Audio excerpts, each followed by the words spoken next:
today I want to say thank you to those who continue to have conversation in the chat, replying to the questions and also asking questions. Thank you so much for that.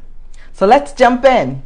Today's topic is things I need, and you need self-compassion. Yes, you need self-compassion.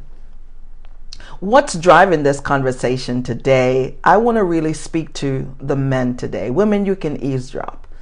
But I had an experience with two men, and I realized that I have to dedicate a portion of my talk specifically to men. So men, listen up, talk back to me, tell me if I'm telling the truth, or if I need more information, share that with me. So self-compassion, I want you to know there is power in granting yourself a little compassion. So self-compassion is necessary in order for you to experience a fulfilled, satisfied life. But Sheila, what exactly is self-compassion? I'm so glad you asked. So self-compassion is when you give yourself grace and understanding and encouragement when you fail at something or something just didn't work out right, or you feel inadequate about something. So instead of calling yourself names, like there are some people who go to, when they make a mistake or something don't happen, they go to name calling. They call themselves idiot or stupid or dumb, or why did I even bother trying that? You start to berate yourself. Today I ask you, don't do that. Don't do that. And if you do it, stop. Stop doing that. You're not benefiting yourself. You're not helping yourself along the way. Studies have shown that people who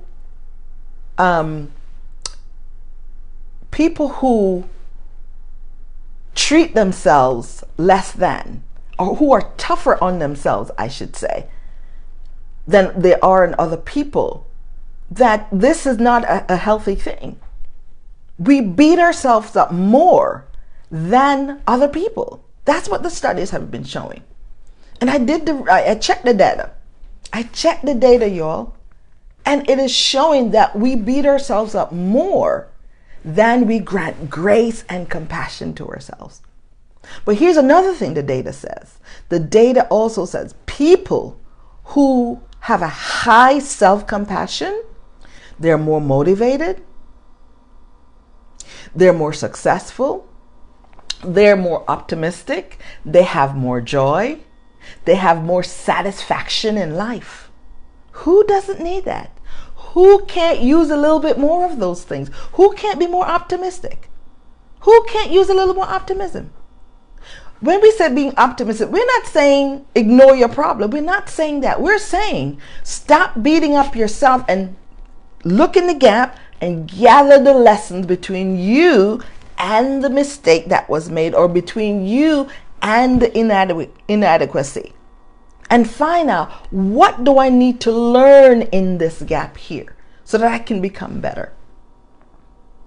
So several months ago, I had a workshop on mental fitness, and this was a group of millionaires, and they were, ready to find out how to really keep their minds together as they grind and as they push through and as they do all the things to satisfy their goal and to reach their goals. I was happy to be in the room. I love being in that room because one day I would love to be a millionaire too. But it was a great experience and a great honor to be in their space. But as we continued with the conversation and the exercise that we were doing in the workshop, I asked, when was the last time you had compassion with yourself? And I paused and I waited. And there was a handsome, strong, good, tall, good-looking man in there. He leaned over to the lady across from him and whispered, "What is self-compassion?" And I was so surprised. And I hushed. And she gently said to him, "It's when you don't beat yourself up. It's when you have grace. It's when you don't call yourself negative names, but you love on yourself. And you give yourself another opportunity to fix it and do better." I was so happy that she said that.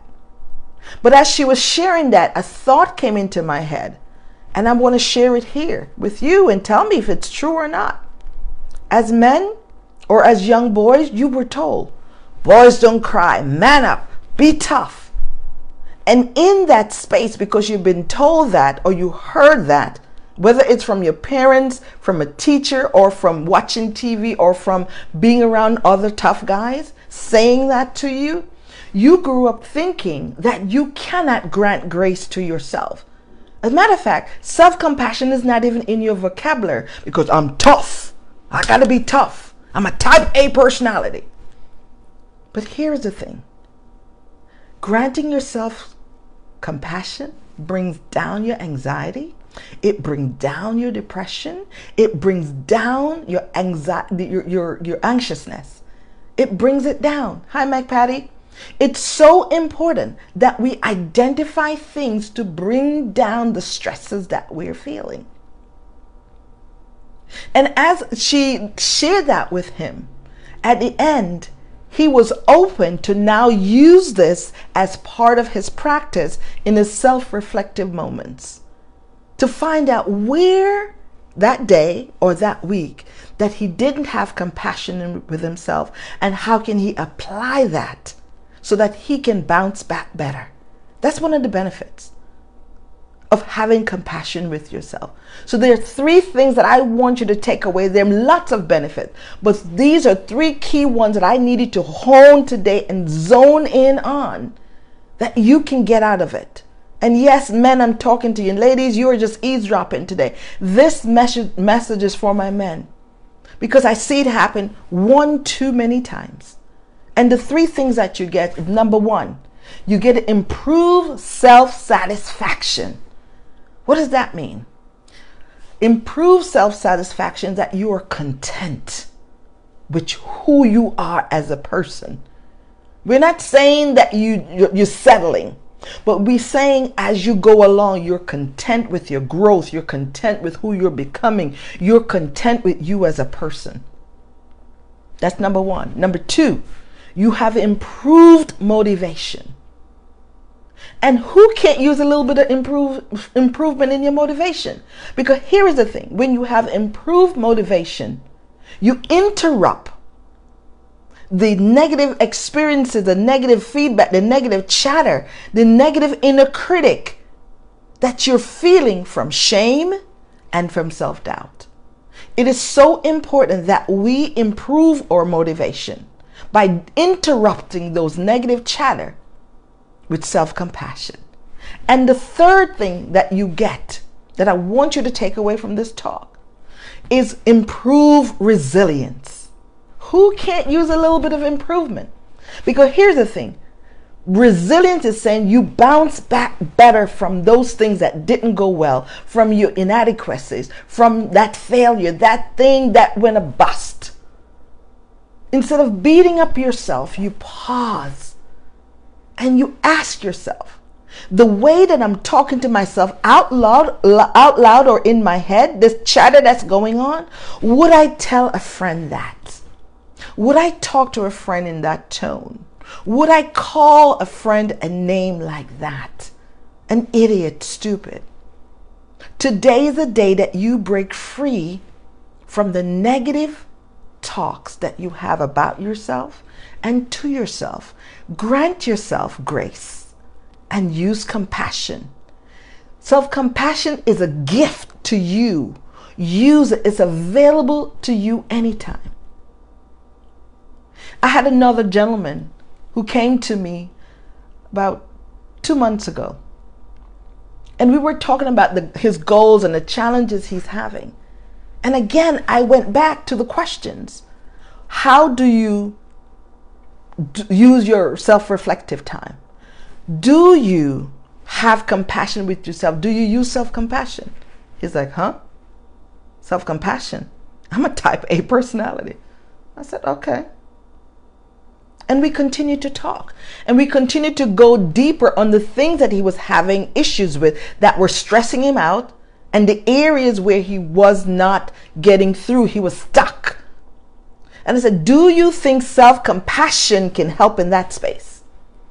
And I want to report to you all that by the end of our coaching session, he asked me to keep him accountable to the next time we meet to get an update on how he has used self-compassion in his life, around his work, around his relationships, around his interactions with himself and with others.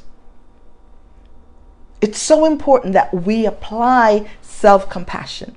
When we use self-compassion, we're happier, we are more joyful, we're more motivated. We even improve our wealth as well as our health. Our well-being is improved when we use self-compassion. The question was asked in the beginning, what do you need? Is this something that I need? Yes. Self-compassion is something that you need. You need it today, tomorrow, and every day. As we watch social media, we can see a lot of things playing out there. And you wish some of those people would have a little compassion with themselves. If they did, they would be feeling differently. They would bounce back better. They would overcome things a lot better. So I want to leave you with these few things. When you practice self-compassion, number one, you use kindness instead of criticism.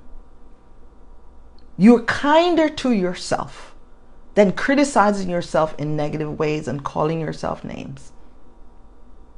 Number two, you stop berating yourself if you have done that, or don't start doing that at all. You speak to yourself as to a friend. Remember, self-compassion is available to you. Use it well, use it often, and use it to bring calmness in your life, bring down your stress level, bring down your anxiety, and lift you up so you can thrive. It's important that we thrive in this environment that we're living in the challenges that we face. The challenges, the detour, the pitfalls that you experience are not there to put you down. They're there for you to learn the lessons to lift you up higher. And it's in that space where you grant yourself self-compassion that you can rise up higher. You can push through the hard places. You can become more. You can be more satisfied in your life. You can motivate yourself, and you can become more resilient. It is time to nourish your mental fitness, to give yourself what you need so you can thrive in the face of challenges, in the face of naysayer, in the face of the negativity that the inner critic is bringing up each and every day. I want you to remember, self-compassion is available to you. Use it. Men, talk back to me. Let me know if this touch a nerve, touch a chord, if you are using self-compassion and how it shows up for you. And if you're not, when will you start using it? And when you do use it, come right back here and give me an update as to how it's showing up for you.